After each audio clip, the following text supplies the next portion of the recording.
네, 할렐루야. 우리 함께 사도신경으로 우리 신앙 고백하시면서 이 아침 주님 앞에 나아가겠습니다. 전능하사 천지를 만드신 하나님 아버지를 내가 믿사오며 그 외아들 우리 주 예수 그리스도를 믿사오니 이는 성령으로 잉태하사 동정녀 마리에게 나시고 본디오 빌라도에게 고난을 받으사 십자가에 못 박혀 죽으시고 장사한 지 사흘 만에 죽은 자 가운데서 다시 살아나시며 하늘에 오르사 전능하신 하늘 우편에 앉아 계시다가 저리로서 산자와 죽은 자를 심판하러 오시리라. 성령을 믿사오며 거룩한 공예와 성도가 서로 교통하는 것과 죄를 사하여 주시는 것과 몸이 다시 사는 것과 영원히 사는 것을 믿사옵나이다. 아멘. 우리 함께 찬송가 268장 함께 찬양하시겠습니다. 찬송가 268장 죄에서 자유를 얻게 하면 우리 함께 찬양하겠습니다.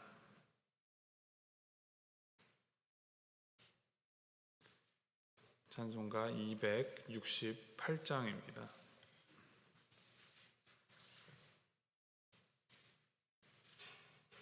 함께 찬양하시겠습니다. 죄에서 자유를 얻게 함은 보혈의 능력 주의 보혈 시험을 이기고 승리하니 참 놀라운 능력이로다.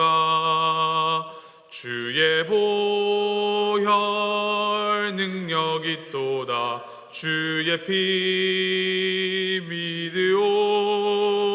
주의 보혈 그 어린 양의 매우 귀중한 피로다. 육체의 정욕을 이길 힘은 보혈의 능력 주의 보혈 정결한 마음을 얻게 하니 참 놀라운 능력이로다. 주의 보혈 능력이 또다. 주의 피 믿으오. 주의 보혈 그 어린 양의 매우 귀중한 피로다. 눈보다 더 희게 밝히는 것 보혈의 능력 주의 보혈 부정한 모든 것 밝히시니 참 놀라운 능력이로다. 주의 보혈 능력이 또다. 주의 피 믿으오. 주의 보혈 그 어린 양의 매우 귀중한 피로다. 구주의 복음을 전할 제목 보혈의 능력 주의 보혈 날마다 나에게 찬송 주니 참 놀라운 능력이로다. 주의 보혈 능력이 또다. 주의 피 믿으오. 주의 보혈 그 어린 양의 매우 귀중한 피로다. 아멘. 하나님께서 우리에게 주신 말씀은 창세기 25장 19절에서부터 34절까지 말씀입니다. 창세기 25장 19절에서부터 34절까지 말씀 우리 함께 교독하십니다. 창세기 25장 19절에서부터 34절까지 말씀 제가 먼저 읽도록 하겠습니다.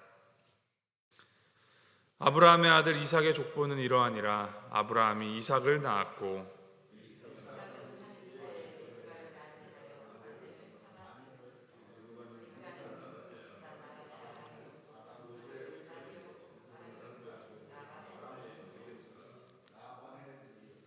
이삭이 그의 아내가 임신하지 못함으로 그를 위하여 여호와께 간구하매 여호와께서 그의 간구를 들으셨으므로 그의 아내 리브가가 임신하였더니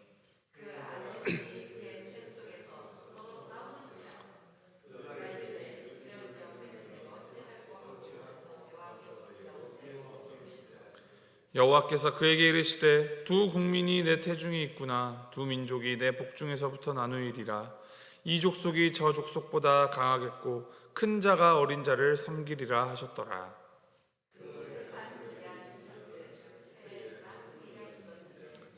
먼저 나온 자는 붉고 전신이 털옷 같아서 이름을 에서라 하였고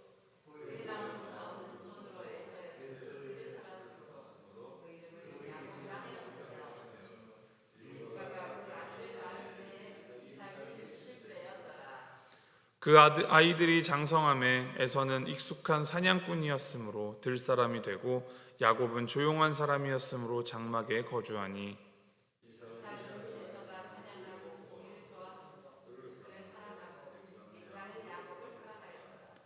야곱이 죽을 쑤었더니 에서가 들에서 돌아와서 심히 피곤하여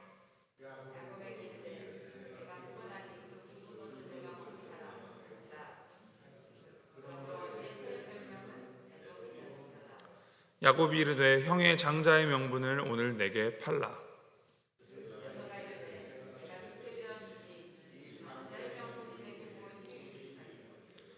야곱이 이르되 오늘 내게 맹세하라. 에서가 맹세하고 장자의 명분을 야곱에게 판지라.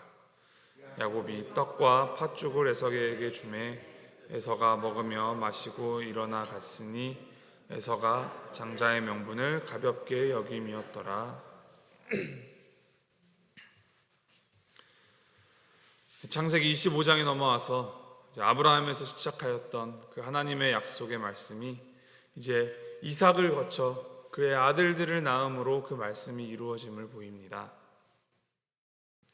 아브라함도 하나님의 약속을 받은 후 25년간이나 더 기다리다가 100세의 아들을 낳았었는데 이 하나님의 언약의 결실은 이삭과 또 믿음의 여인 리브가 또한 그에 못지않게 아들을 낳는데 어려움을 겪습니다. 21절 말씀 이렇게 기록합니다. 이삭이 그의 아내가 임신하지 못함으로 그를 위하여 여호와께 간구하매 여호와께서 그의 간구를 들으셨으므로 그의 아내 리브가가 임신하였더니. 이제 오늘 본문 말씀 이전 25장 1절에서부터 18절을 보면은 이제 이삭에게 자녀가 없는 그 20년이라는 시간 동안 아브라함의 이제 후처인 그두라는 6 형제를 낳았고 그 자손들은 번성했습니다. 뿐만이 아니라 이삭의 이복 형제인 이스마엘은 이미 12형제와 12지파를 이루고 있었습니다. 그런데 리브가가 20년 동안이나 자녀를 얻지 못한 것입니다. 조급해질 수 있고 흔들릴 수 있고 또 절망할 수 있는 상황입니다. 그러나 이삭은 아내가 임신하지 못함으로 불안해하지 않습니다. 그는 자신의 문제를 가지고 하나님 앞으로 나아갑니다. 이러한 점을 생각해 볼 때 하나님께서는 약한 자, 없는 자, 또 한계가 뚜렷이 보이는 자들을 통하여서 일하시는 그런 하나님이시라는 것을 우리가 되새겨 볼 수 있습니다. 하나님께서는 아브라함과 맺으신 언약을 지키시기 위해 이삭이 결혼하자마자 많은 자녀를 허락하실 수도 있으셨습니다. 그러나 하나님의 이 언약 백성이 단순히 자연적인 결실을 통해서가 아니라 이 하나님의 은혜의 산물임을 확신시켜주기 위해서 이러한 방법을 택하신 것입니다. 그 방법으로 하나님께서 언약의 아들 이삭에게 20년 동안 기도하게 하셨습니다. 이 기도하는 20년 동안 이삭은 하나님의 약속을 의심하지 않았고 오직 주님께서 은혜를 베푸실 때를 기다려왔습니다. 그리고 마침내 아내 리브가는 하나님으로 인하여서 하나님의 은혜로 쌍둥이를 잉태합니다. 그 기다림의 시간, 결핍과 부족의 시간을 통하여서 오히려 이 하나님의 은혜의 커다람을 깨달을 수 있으며 이 모든 것을 이루어 가시는 이가 하나님이시라는 것을 분명하고 확실하게 알 수 있는 것입니다. 그런데 이제 문제가 생깁니다. 22절 말씀 읽어드립니다. 그 아들들이 그의 태 속에서 서로 싸우는지라. 그가 이르되 이럴 경우에는 내가 어찌할꼬 하고 가서 여호와께 묻자온대. 한 태 속에서 어머니의 같은 영양분을 공급받으며 자라가는 쌍둥이인데, 이 어머니의 뱃속에서부터 내가 형이 되겠다 티격태격하며 다투었다, 싸웠다라고 합니다. 이 격한 몸부림과 태동에 어찌할 바를 알지 못하는 리브가는 자신에게 닥친 이 문제를 가지고 하나님께 나아갑니다. 하나님께서는 장차 리브가가 낳을 쌍둥이를 통하여서 형성될 후손이 이제 서로 나뉘어서 다르게 살아갈 것이며 형이 동생을 섬기게 될 것이다 라는 말씀을 주십니다. 당시 이스라엘을 포함한 이 고대 근동 지방의 문화권 안에서 장자, 첫 번째 아들의 권한은 절대적이었습니다. 장자는 가족의 첫 열매로서 하나님의 소유로 인정되며 또 가족 안에서 아버지가 가졌던 그 모든 권한을 이어받는데, 그 모든 대소사의 결정에 대한 결정권, 그리고 하나님 앞에 제사를 드릴 때에는 그 제사장으로서의 권한까지 다 가져갑니다. 뿐만 아니라 아버지가 이제 돌아가시면 상속받는 유산도 다른 형제들에 비하여 2배 이상으로 상속받는 것이 장자권이었습니다. 이러한 장자에 대한 축복과 권위를 인정하는 것이 너무나도 당연하였던 그 당시의 배경 안에서 모든 사람들이 당연히 여겨온 그러한 인습을 뛰어넘는 예언을 리브가가 들었으니 그가 얼마나 혼란스럽겠습니까? 그런데 하나님의 이 쌍둥이에 대한 예언의 말씀 속에서도 하나님이 약자를 세워주시고 강자를 낮추시는 하나님이시라는 것을 볼 수 있습니다.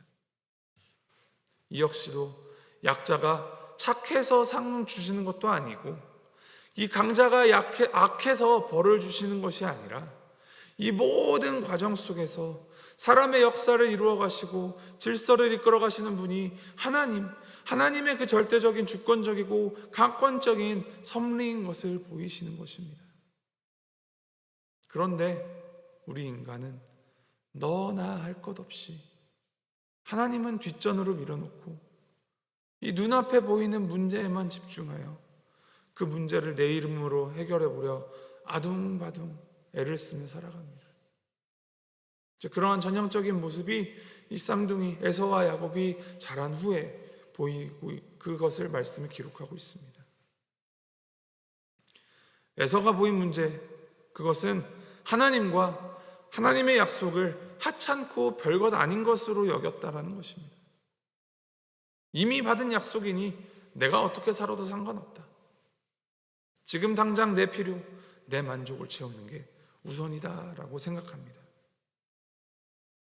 에서는 장자로서의 그 미래보다도 오늘 지금 당장 내 배고픈 것 채우는데 그것이 우선이며, 하나님을 가벼이 여기고 나의 지금의 만족감이 더 중요하다라는 태도를 보입니다. 그러니 당장 굶어 죽겠다며 팥죽 한 그릇에 이 장자권을 팔아버리는 것이죠. 물론 이 장자권이 간단하게 무슨 말 한마디로 그렇게 매매할 수 있는 성격의 것이 아니라는 것을 생각하고 있었기 때문으로도 볼 수 있습니다. 장자권을 넘기겠다라는 말을 하는 것만으로 형이 동생이 되고 동생이 형이 되는, 그것을 다른 이들에게 용납되고 인정되는 그런 성질의 것이 아니라고 생각했을 수도 있습니다. 그런데 성경이 에서를 어떻게 평가합니까? 34절 마지막에 에서가 장자의 명분을 가볍게 여김이었더라.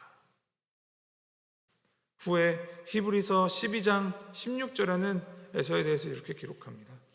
혹 한 그릇 음식을 위하여 장자의 명분을 판 에서와 같이 망령된 자가 없도록 살피라. 성경 말씀은 하나님의 약속, 즉 하나님을 가벼운 존재, 그저 당연히 은혜 베풀어야 하는 존재로 여기는 그 이기적이고 근시안적인 에서의 문제점에 대해서 더 크게 지적을 합니다. 그런데 이에 못지않게 야곱도 크게 잘못된 모습을 보이고 있습니다. 그것은 하나님의 약속을 받아들임에도 그 하나님의 일하심과 섭리를 신뢰하지 못하는, 자기가 자기 것을 쟁취하려는 그런 반쪽짜리 불신앙의 모습입니다. 어머니의 뱃속에서부터 장자가 되려 형제가 싸웠다 합니다.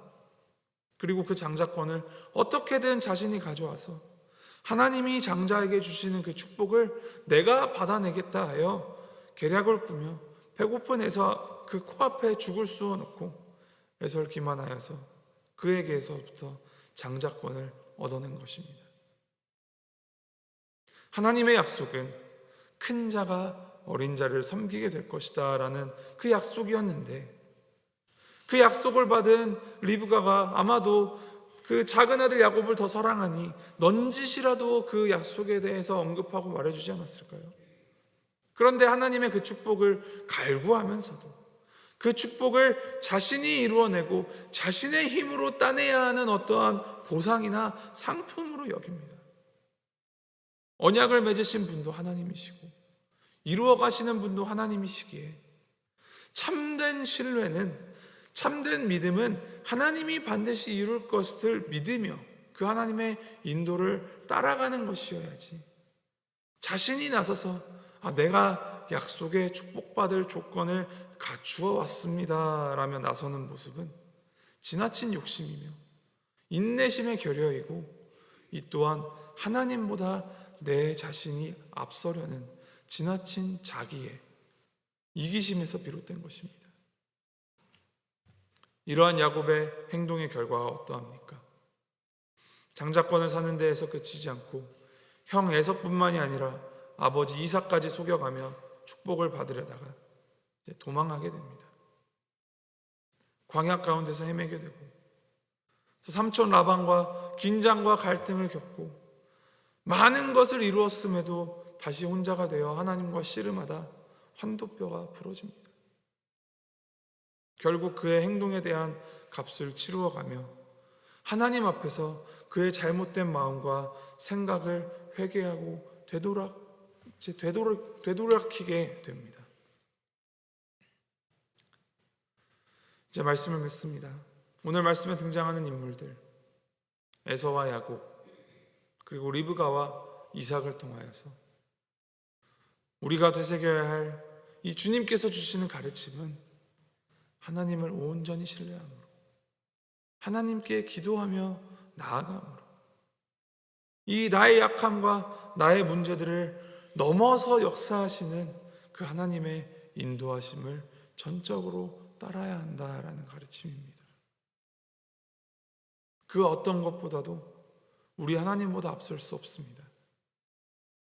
그 어떤 것보다도 하나님보다 중요할 수 없습니다. 오늘 우리는 무엇을 위해, 무엇을 바라며 또 무엇을 좇아 살아가고 계십니까? 하나님을 붙드십시오. 또 하나님께 아뢰십시오. 그리고 하나님을 따라가십시오.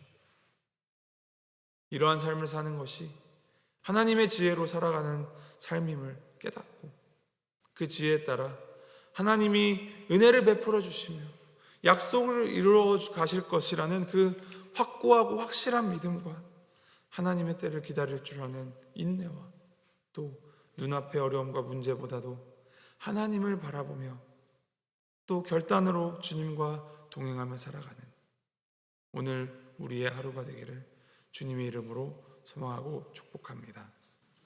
우리 함께 기도하시겠습니다. 사랑의 하나님 아버지, 우리는 죄인이어서 주님을 온전히 신뢰하지 못하고 실수하고 넘어집니다. 그럼에도 불구하고 하나님의 그 언약 백성을 위하여서 말씀하신 그 언약을 한마디 한마디 다 이루어 가시는 하나님을 우리가 다시 한번 바라봅니다. 주님, 우리가 우리의 문제들 때문에 흔들리지 않게 하시고 우리의 그 모든 문제들 가지고 주님 앞으로 나아가며 주님께서 우리를 위하여서 그 하나님의 때에 하나님의 그 약속을 이루어 가심을 온전히 신뢰하며 주님께 의탁하며 살아가는 우리가 될 수 있도록 주님 인도하여 주시옵소서. 주님께서 역사하시는 하나님이시며 우리를 인도하신 선하신 하나님임을 온전히 신뢰하며 내 안에서 흔들리는 그 죄성을 주님 앞에 다 내어놓고 온전히 주님의 지혜에 따라 주님 주신 그 은혜에 따라 살아가는 한 걸음 한 걸음 주님과 동행하는 주님의 자녀들 될 수 있도록 주님 인도하여 주시옵소서. 우리의 삶을 주님께 올려드립니다. 주님 사용하여 주옵시고 역사하여 주시옵소서. 감사드리며 우리 주 예수 그리스도의 이름으로 기도하였습니다. 아멘. 하늘에 계신 우리 아버지여, 이름이 거룩히 여김을 받으시오며 나라의 마옵시며 뜻이 하늘에서 이룬 것 같이 땅에서도 이루어지이다. 오늘날 우리에게 유황하실 주옵시고 우리가 우리에게 죄 지은 자를 사하여 준 것 같이 우리의 죄를 사하여 주옵시고 우리를 시험에 들게 하지 마옵시고 다만 악에서 구하옵소서. 대개 나라와 권세와 영광이 아버지께 영원히 있사옵나이다. 아멘.